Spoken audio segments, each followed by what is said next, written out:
Hello friends, welcome back. My self Bhanu अधिकारी and आज हम लोग पढ़ेंगे वो जो समझ में ही नहीं आया था कल, है रिफ्रैक्टिव इंडेक्स। समझ में नहीं आया सर? बेटा मैंने क्या कहा था, पहला वाला स्टूडेंट पढ़ लो बस, रिफ्रैक्टिव इंडेक्स इस लेक्चर में समझ में आ जाएगा। ठीक है, टेंशन क्यों लेनी। फिर आज हम लोग स्टार्ट करने जा रहे हैं रिफ्रैक्टिव इंडेक्स, है ना। हाँ सर, स्टार्ट तो करने जा ही रहे हैं, ये तो दिख गया। होता क्या है, कुछ भी समझ में नहीं आया सर। मैंने मना किया था समझने को, ज्यादा नहीं समझना। अब समझ लो, देखो कल मैंने लिखा था ना कि ratio of sine i to sine r is equals to एक कांस्टेंट है, और इस कांस्टेंट को मैं बोल के चला गया था बेकार सा एक टर्म जो कि मैंने रिफ्रैक्टिव इंडेक्स बोला। बेटा देखो ऐसे ना समझो, क्यों समझ रहे हो ऐसे समझो। रिफ्रैक्टिव इंडेक्स किसी भी उस सब्सटेंस को या उस मीडियम की, दो मीडियम को कंपेयर करता है। और क्या कंपेयर करता है? स्पीड ऑफ लाइट को कंपेयर करता है कि भाई एक मीडियम से दूसरे मीडियम में जाते वक्त स्पीड ऑफ लाइट में क्या वेरिएशन आई थी। सर मतलब रिफ्रैक्टिव इंडेक्स मान के चलते हैं, किसी भी मीडियम में बताना है तो it is defined as the ratio of speed of light in medium one, यानी कि जहां से गया हुआ, जैसे कि ग्लास या एयर, कुछ ही मान लो, in medium one upon speed of light in medium two. समझ में आया? इसी को हम रिफ्रैक्टिव इंडेक्स दे देते हैं। रिफ्रैक्टिव इंडेक्स को अगर मैं नाम देता हूं एन से डिनोट कर रहा हूं या म्यू से डिनोट कर रहा हूं, किससे डिनोट कर सकते हैं? किससे डिनोट कर सकते हैं, है ना। एन या म्यू किससे डिनोट कर सकते हैं? तो ये मेरे पास रिफ्रैक्टिव इंडेक्स की डेफिनेशन आती है। It is defined as the ratio of speed of light in medium one to that of speed of light in medium two. अब आपको मीडियम वन और टू जो दे दे उसके हिसाब से लिख देना, जहां से लाइट जा रही है और जहां पे जा रही है।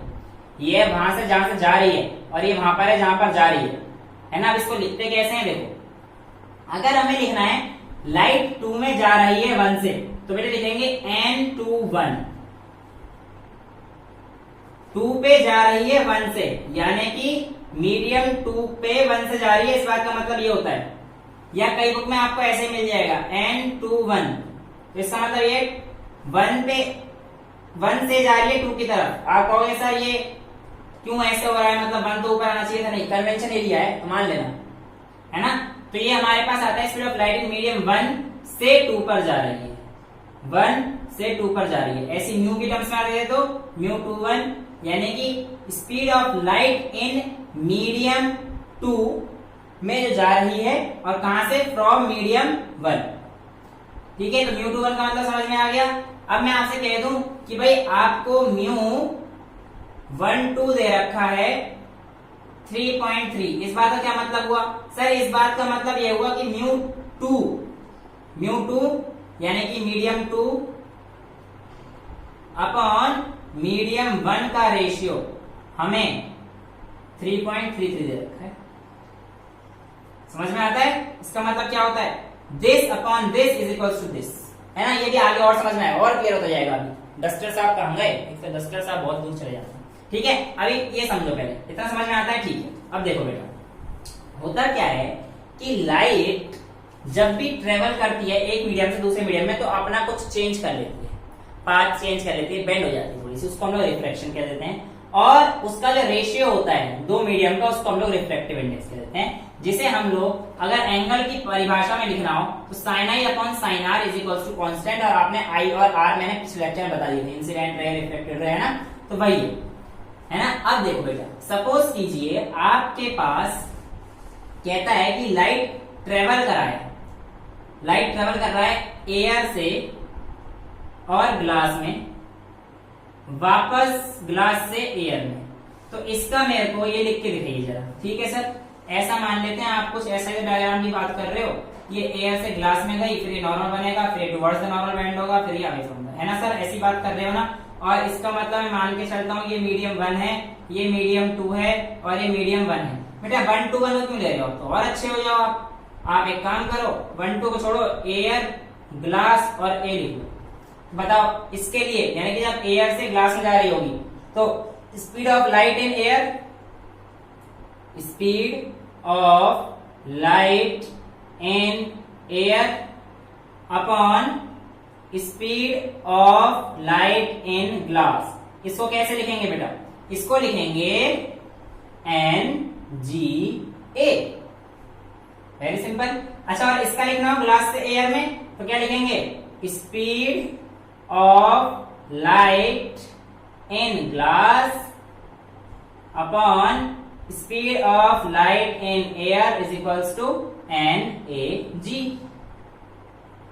है ना? तो यहां पे क्या लिख देता हूं मैं? VG upon VA is equals to this, VA upon VG is equals to this velocity in air, velocity of light in glass. ये हमारे पास रेशो आ जाता है ना? तो ये हम लोगों को बता देता है। अच्छा, इसके अलावा आप लोगों के साथ कहता है कि रिफ्रैक्टिव इंडेक्स ऑफ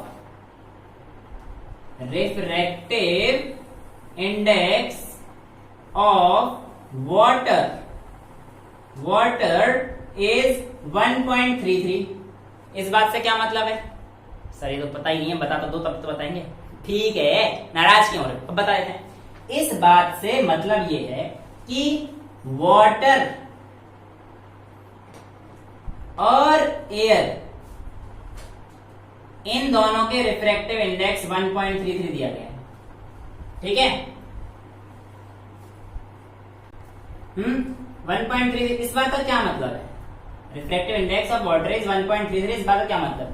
सर इस बात का मतलब कुछ कुछ तो समझ में आया था, जो आपने पहले समझाया था, पूरा नहीं आया था, अब आ जाएगा। देखो, इस बात का मतलब है बेटा कि आपके पास रेशियो रिफ्रैक्टिव इंडेक्स यानी कि स्पीड, रिफ्रैक्टिव इंडेक्स रखिए ना, स्पीड ऑफ लाइट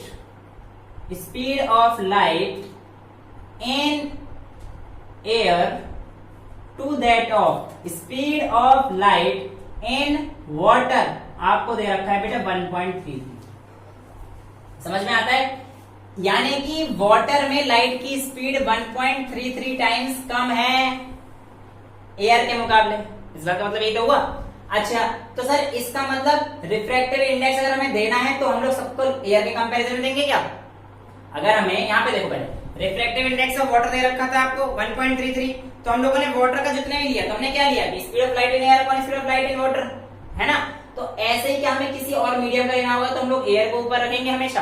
बेटा देखो, जब आपसे मैं कहता हूं कि किसी भी रिफ्रैक्टिव इंडेक्स निकालिए ऑफ अ मीडियम, पहले आप बताओ, इतना सबको रफ कर दूं मैं, फिर आप थोड़ा अच्छे से बता पाऊंगा। ठीक है, स्क्रीनशॉट लेना तो लो।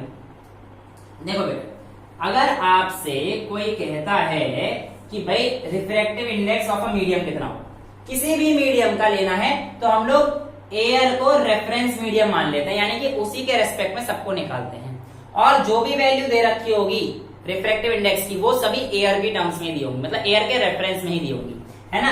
यानी कि कह सकता हूं मैं कि refractive index of any medium, of medium लिख देता हूं मैं, ऑफ मीडियम, ये किसके इक्वल हो जाएगा बेटा? Is equals to speed of light in air to that of speed of light in medium. कोई भी मीडियम हो सकता है वो। अब मीडियम मैंने आपको बता दिया कि भाई दो तरीके के होते हैं, एक रेयरर और एक डेंसर। जो रेयरर होगा उसमें लाइट की स्पीड हाई होगी, जब डेंसर से रेयरर की तरफ जा रहा होगा तो light away from the normal जाएगी और स्पीड अप हो जाएगी लाइट की। जब रेयरर से डेंसर की तरफ जा रही होगी तो it will bend towards the normal और उसकी स्पीड कम हो जाएगी। याद है ना सब? बिल्कुल सर याद है, टेंशन ना लो। ठीक है, तो ये हमारे पास किसी भी रिफ्रैक्टिव इंडेक्स मीडियम का हो गया। अब मैंने आपको कह दिया रिफ्रैक्टिव इंडेक्स ऑफ वाटर इतना है, तो इसका मतलब क्या है? Light in air upon speed of light in water is equals to 1.33। ऐसे मैं कह दूं कि भाई ग्लास का रिफ्रैक्टिव इंडेक्स 1.52 है। इस बात का क्या मतलब है भाई? Speed of light in air upon speed of light in glass. समझ जाना यार, लाइट इन ग्लास ये 1.52 है, यानी कि ग्लास के अंदर लाइट 1.52 टाइम्स कम चलेगी या ग्लास के अंदर स्लो डाउन हो जाएगी बाय 1.15। देखो ना, speed of light in glass कितनी हो जाएगी? एयर का रिफ्रैक्टिव इंडेक्स वैसे तो 1 ही लेते हैं, पर होता तो 1.003 है। आप कहोगे सर के सबका याद करना है? नहीं, एयर का 1 माने ना, बाकी दे देगा। जितना याद कर सकते हो बहुत अच्छा, नहीं कर सकते कोई बात नहीं, मिल जाती है वैल्यू, है ना? तो ये इतना सुनर हो गया। देखो ना, जैसे कि दे रखा था speed of light in air, speed of light in air. अब ये तो हमें पता है कि भाई इसका तो रिफ्रैक्टिव इंडेक्स 1 होता है। अब ये 1.52 दे रखा है, तो यहाँ पर देखो ना, ये speed of light in glass कितना हो जाएगा, speed of light in air upon 1.52, यानी कि इतने टाइम स्लोअर हो जाएगी ये जब एयर से ग्लास में जाएगी। ठीक है, अब मैं आपसे कह दूं कि सफायर की जो है 1.77 है, इस बात का मतलब समझ में आ गया। इस बात का मतलब क्या हो गया बेटा कि सफायर के अंदर, सफायर भी एक एलिमेंट है, कंपाउंड है, तो उसके अंदर स्पीड कितनी हो जाएगी बेटा, 1.77 टाइम्स स्लो हो जाएगी। और आपके एनसीईआरटी में शायद डायमंड का दे रखा है, तो डायमंड का रिफ्रैक्टिव इंडेक्स कितना होता है, 2.42। तो इसका मतलब क्या हुआ कि जब स्पीड ऑफ लाइट है जब डायमंड में जाएगी तो एयर से 1/2.4 टाइम्स स्लोअर हो जाएगी। खत्म रिफ्रैक्टिव इंडेक्स। क्या मुश्किल था इसमें, बताओ। यही टर्म तो समझ में नहीं आ रही थी, अब आ गया। The ratio of sine i to that of sine r. Sine क्या होता है ये आप मैथ्स में पढ़ोगे, एंगल होते हैं, sign angle, cosine angle, sine cos tan, बेटे ट्रिग्नोमेट्रिक फंक्शंस होते हैं, है ना, जब आप पढ़ोगे थोड़ी देर में ट्रिग्नोमेट्री मैथ्स में, जिन बच्चों ने पढ़ लिया वेल एंड गुड। थोड़ा सा इंट्रोडक्शन तो 9th में भी था, है ना। अब ये हमारे पास आ जाता है कांस्टेंट, तो यही हमारे पास रिफ्रैक्टिव इंडेक्स होता है। और रिफ्रैक्टिव इंडेक्स को हम डिफाइन कर सकते हैं speed of light in air to that of speed of light in any medium. और इस तरीके से हम लोग सभी क्वेश्चंस को कर सकते हैं। मजा आया? नहीं, क्या करें फिर, मजे लेने हैं। अबे पढ़ लो बोर्ड से, ठीक है, आराम से पढ़ते रहिए मस्त तरीके से और देखते रहिए the Bhanu Adhikari show. Till then bye bye, thank you so much, love you all.